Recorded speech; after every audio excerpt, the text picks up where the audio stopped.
Hi viewers, எல்லோரும் எப்படி இருக்கீங்க? நான் நல்லா இருக்கேன். கௌசி குக்கிங்லேருந்து உங்கள் கௌசி தான் பேசுகிறேன். நான் இன்றைக்கி என்ன செய்ய போகிறேன்னா, காளான் காய்கறி பிரியாணி தான் பண்ண போகிறேன். இதுக்கு மஷ்ரூம் ஒரு பேக்கெட் நல்லா வாஷ் பண்ணி எடுத்து வச்சுருக்கேன். மேலே நல்லா மண் மாதிரி இருக்கும். அது நல்லா தேய்ச்சி கழுவிட்டு தண்ணியில் ஊற போட்டு வச்சுக்கோங்க. கடைசியாக நம்ம கட் பண்ணிக்கலாம். இதுக்கு கேரட் 2 கட் பண்ணி வச்சுருக்கேன். பீட்ரூட் 1 கட் பண்ணி வச்சுருக்கேன்.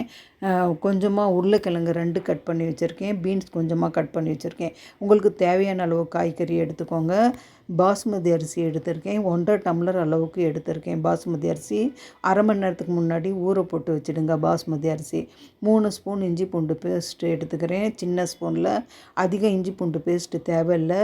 அப்புறம் பாருங்கள், 3 பெரிய தக்காளி கட் பண்ணி வச்சுருக்கேன். 2 பெரிய வெங்காயம் நீட்டு வாக்கில் கட் பண்ணி வச்சுருக்கேன். தயிர் அரை கப்புக்கு கொஞ்சம் கம்மியாக எடுத்திருக்கேன். ஒரு கைப்பிடி புதினா, ஒரு கைப்பிடி கொத்தமல்லி வாஷ் பண்ணி பொடியாக கட் பண்ணி வச்சுருக்கேன். அப்புறம் ஸ்பைசஸ் 4 லவங்கம், 4 பட்டை, 4 ஏலக்காய், 2 அன்னாசிப்பூ, 2 பிரிஞ்சி இலை, அப்புறம் 5 பச்சை மிளகாய் எடுத்திருக்கேன். அவ்வளோதான். பாருங்கள், இப்போ எண்ணெய் 50 mlக்கு கொஞ்சம் அதிகமாக எடுத்துக்கலாம். பாருங்கள், பச்சை மிளகாய் நான் 5 போடுறேன். உங்களுக்கு இதில் பச்சை மிளகாய் டேஸ்ட்டு நல்லாயிருக்கும். உங்களுக்கு அதிகமாக வேணுன்னா போட்டுக்கோங்க, இல்லைன்னா இதை விட குறைச்சி கூட நீங்கள் போட்டுக்கோங்க. அரிசி மட்டும் நம்ம செய்யறதுக்கு முன்னாடி நல்லா ஊற போட்டு வச்சுருங்க. இது நல்லா ஊறி இருக்கணும். அப்போ தான் அரிசி நீட்டமாக வரும். பாருங்கள், இப்போ நம்ம செய்கிறத பார்க்கலாம். பாருங்கள், நான் எடுத்த கரண்டியில் 3 கரண்டி அளவுக்கு நான் கோல்டு வின்னர் ஆயில் தான் போடுறேன். நல்லெண்ணெய் போடாதீங்க, வாசனை இல்லாத எண்ணெய். இல்லைன்னா நெய் போட்டுக்கோங்க. நெய் கூட நீங்கள் 2 கரண்டி எண்ணெயும் 1 கரண்டி நெய்யும் நீங்கள் போட்டுக்கலாம். நெய்யை நீங்கள் கடைசியாக போட்டு செஞ்சிங்கனாலும் சூப்பராக இருக்கும். பாருங்கள், எண்ணெய் சூடாயிடுச்சு. இப்போ நம்ம எடுத்துருக்கிற ஸ்பைசஸ் போட்டுக்கலாம். இது கூட 2 பிரிஞ்சி இலை போட்டுக்கிறேன். நல்லா வதக்கிக்கோங்க. நல்லா வதங்கட்டும். இது வெடிக்கட்டும். அந்த லவங்கம் பட்டெல்லாம் பாருங்கள். இப்போ நம்ம கட் பண்ணி வச்சுருக்கிற வெங்காயம் போட்டுக்கலாம்.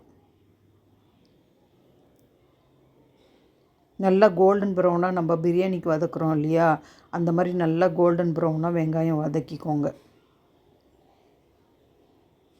பாருங்க, வெங்காயம் நல்லா வறுபடட்டும். நல்லா வறுத்துக்கோங்க.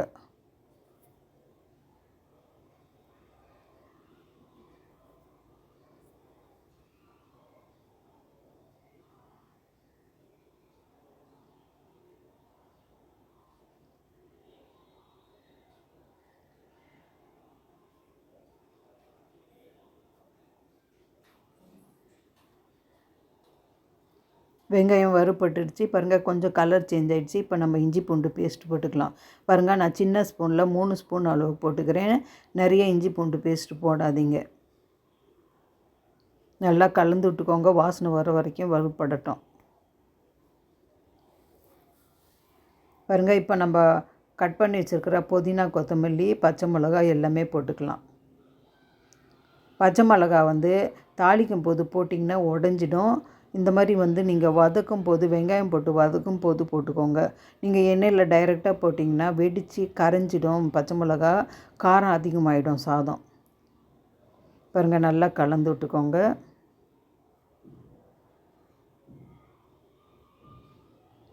இப்போ நம்ம கட் பண்ணி வச்சுருக்கிற வெஜிடபிள்ஸ் எல்லாமே போட்டுக்கலாம். இதில் நம்ம அரிசி அரை பங்கு எடுத்தோம்னா வெஜிடபிள் அரை பங்கு எடுத்து நீங்கள் இந்த பிரியாணி செஞ்சிங்கன்னா டயட்டில் இருக்கிறவங்களுக்கும் சரி, நல்லா டேஸ்ட்டாகவும் இருக்கும். டயட்டில் இருக்கிறவங்களும் தாராளமாக சாப்பிட்லாம். அரிசி அளவு குறைச்சிட்டு காய்கறி அளவு அதிகப்படுத்திக்கோங்க. டேஸ்ட்டும் நல்லாயிருக்கும் இந்த மாதிரி செஞ்சிங்கன்னா. பாருங்கள், நல்லாவே கலந்து விட்டுக்கோங்க. காய்கறியெல்லாம் கொஞ்சம் எண்ணெயில் வறுபடட்டும்.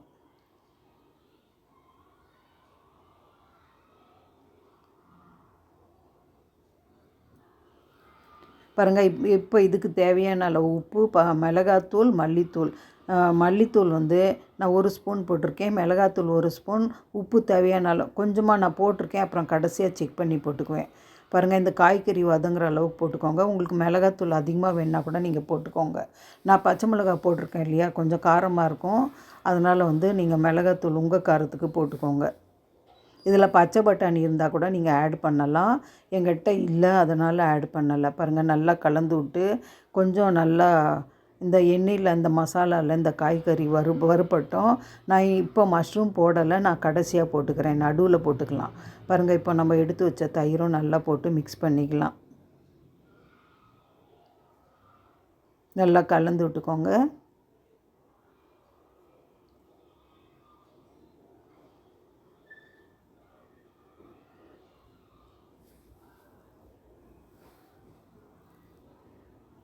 இப்போ நம்ம கட் பண்ணி வச்சுருக்கிற தக்காளி போட்டுக்கலாம். தக்காளி வந்து கொஞ்சம் நல்ல பொடியாக கட் பண்ணிக்கோங்க.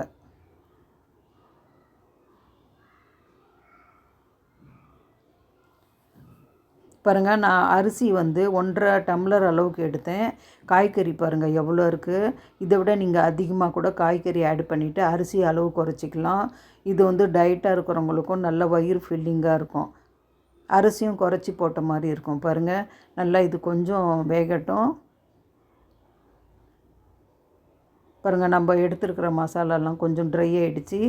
இப்போ நம்ம இந்த காய்கறி மட்டும் வேகிற அளவுக்கு தண்ணி போட்டுக்கலாம்.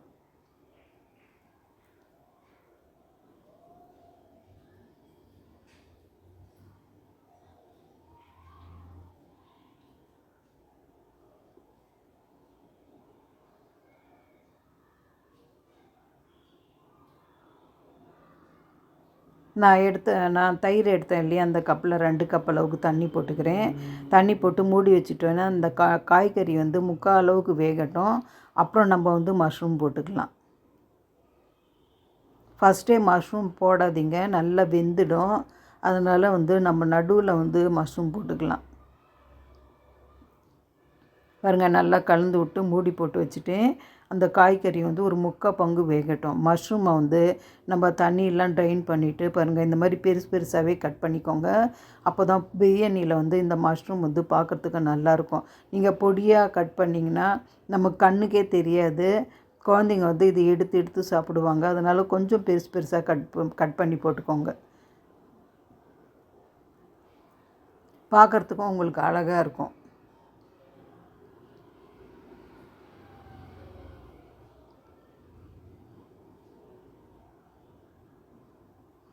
இந்த மாதிரி நீங்கள் காய்கறியும் மஷ்ரூமும் ஆட் பண்ணி நீங்கள் பிரியாணி பண்ணி பாருங்கள். ரொம்ப ரொம்ப டேஸ்ட்டாக இருக்கும். உங்களுக்கு நான்வெஜ் கூட தோற்று போகிற அளவுக்கு அந்த நான்வெஜ் டேஸ்ட்டில் இருக்கும் இந்த பிரியாணி. பாருங்கள், நான் எல்லா மஷ்ரூமும் கட் பண்ணிட்டேன். இப்போ காய்கறி வந்து ஒரு 3/4 பங்கு வெந்திருக்கு. ஓப்பன் பண்ணி பார்க்கலாம்.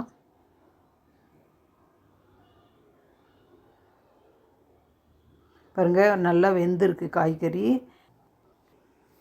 இப்போ நம்ம கட் பண்ணி வச்சுருக்கிற மஷ்ரூமை போட்டு மூடி போட்டு ஒரு 10 நிமிஷம் நல்லா வேக வச்சுக்கலாம். நல்லா கலந்து விட்டுக்கோங்க.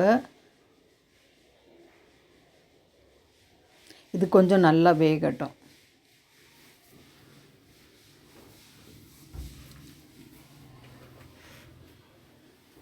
பாருங்கள், ஒரு 10 நிமிஷம் ஆச்சு. பாருங்கள், மஷ்ரூம் வந்து சீக்கிரம் வெந்துடும். பாருங்கள், இப்போ நான் கொஞ்சமாக மஷ்ரூமை வந்து தனியாக எடுத்து வச்சுக்கிறேன். ஏன்னா நம்ம கடைசியாக தம்முக்கு போடும்போது மேலே போடலாம், கொஞ்சம் வீடியோவில் பார்க்குறதுக்கு அழகாக இருக்கும் அப்படிங்கிறதால. கொஞ்சமாக இதை மட்டும் நீங்கள் ஸ்பூனில் பிரித்து எடுத்துடுங்க. பாருங்கள், நான் இந்த அளவுக்கு எடுத்துருக்கேன். இதை நம்ம கடைசியாக மேலே போட்டுக்கலாம் தம் போடும்போது. பாருங்கள், இப்போ வந்து நம்ம காய்கறி வேகிறதுக்கு நம்ம தண்ணி போட்டோம் இல்லையா, 2 கப்பு. பாருங்கள், அதில் 1 கப் அளவு 1 டம்ளர் அளவுக்கு இருக்குது. நம்ம 1.5 டம்ளர் அரிசி எடுத்தோம். பாருங்கள், பாஸ்மதி அரிசி நல்லா ஊறிடுச்சு. இதுக்கு 3 டம்ளர் அளவுக்கு தண்ணி போடணும். 1.5 டம்ளருக்கு நான் பாருங்கள் அரிசி போட்டு 2 டம்ளர் அளவுக்கு தண்ணி போட்டுக்கிறேன். ஏற்கனவே 1 டம்ளர் தண்ணி வந்து நம்ம காய்கறியில் இருக்குது. பாருங்கள், அரிசி தண்ணி வடிச்சிட்டு போட்டுக்கோங்க.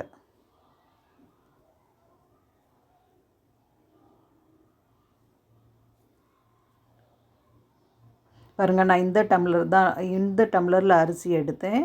இதே டம்ளரில் வந்து நான் 2 டம்ளர் அளவுக்கு தண்ணி போட்டுக்கிறேன். நல்லா கலந்து விட்டுக்கோங்க. நான் வந்து இன்றைக்கி கேசரி பவுடர் எதுவுமே போடலை. ஏன்னா நம்ம பீட்ரூட் போட்டிருக்கோம் இல்லையா, அதுலேயே கொஞ்சம் கலராக இருக்குது. அதனால் கலர் பவுடர் எதுவுமே நான் ஆட் பண்ணலை, நேச்சுரல் கலர் தான்.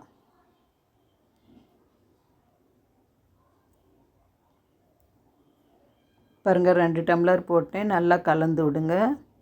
ஒரு 10 நிமிஷம் மூடி போட்டு வைங்க. கொஞ்சம் வந்து அந்த தண்ணி வந்து கொதித்து கொஞ்சம் ட்ரையாக வரட்டும். இப்போ வந்து அடியிலேருந்து கொஞ்சமாக கலந்து விடுங்க. இப்போ நம்ம வந்து உப்பு செக் பண்ணிக்கலாம். உப்பு வந்து தேவைக்கு போட்டுக்கோங்க. உங்களுக்கு எவ்வளோ தேவையோ ஃபஸ்ட்டே நம்ம கொஞ்சம் உப்பு போட்டிருக்கோம். இப்போ நீங்கள் செக் பண்ணி பார்த்துட்டு தேவையான அளவு உப்பு போட்டுக்கோங்க. பாருங்கள், உப்பு போட்டு நல்லா கலந்து விட்டுக்கோங்க.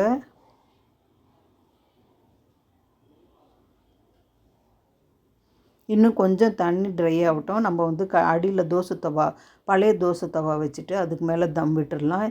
இந்த தண்ணி கொஞ்சம் ட்ரை ஆகட்டும்.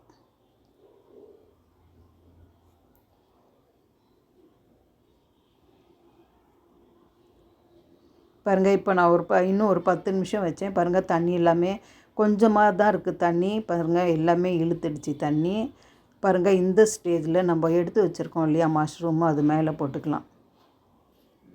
இதை ஃபஸ்ட்டு கலந்து விட்டுக்கோங்க.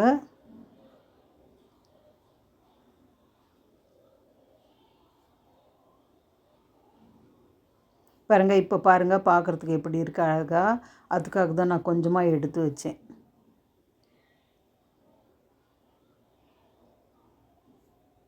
இப்போ மூடி போட்டு ஒரு 5 நிமிஷம் வச்சிடலாம். பாருங்கள், இப்போ பழைய தோசை தவா அடியில் வச்சுட்டு அதுக்கு மேலே வந்து நீங்கள் இந்த பாத்திரத்தை வச்சுட்டு அடுப்பு வந்து ஃப்ளேம் நல்லா குறைச்சி வச்சுக்கோங்க. ஒரு 10 நிமிஷம் நல்லா தம்மாகும். இதுக்கு மேலே கொஞ்சமாக புதினா வாஷ் பண்ணிவிட்டு பொடியாக கட் பண்ணி போட்டுக்கிறேன். இப்போ மூடி போட்டு அப்படியே வச்சுடுங்க. ஒரு 10 நிமிஷம் நல்லா தம்மாகட்டும்.